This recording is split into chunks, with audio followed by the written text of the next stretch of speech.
No? So, maraming salamat po. Ipanalangin natin ang mga batang ito, mga kabataan, no?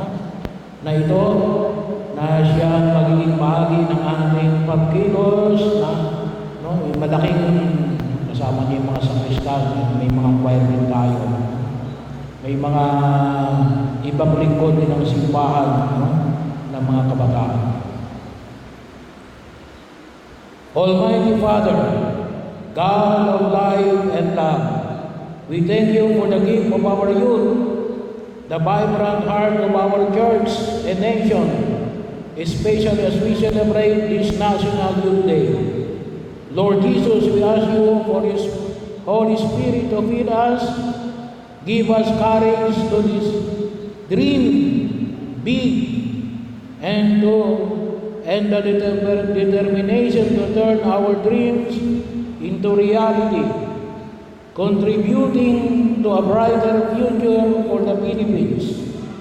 Inspire us to be agents of unity, understanding, and compassion across our diverse communities. Empower us to stand firm in faith, bringing our fellow young people closer to you.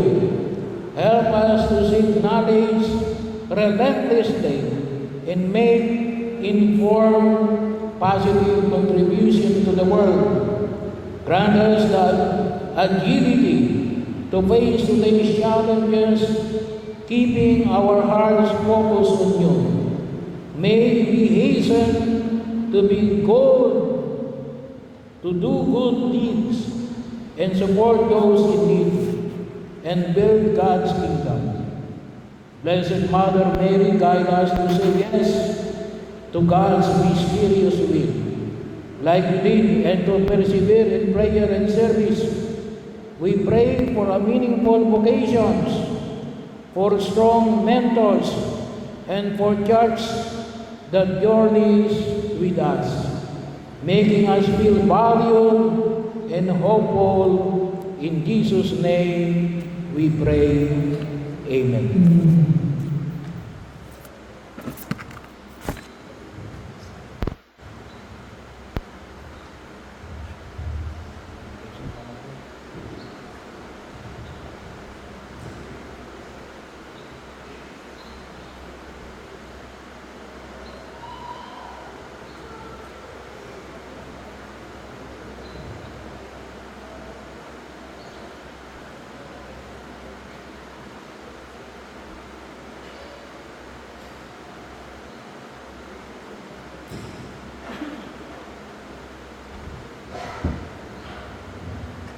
Palakpakan po natin ang ating mga kabataan at patuloy natin silang pagkakas. Magbitay kayo ng lahat.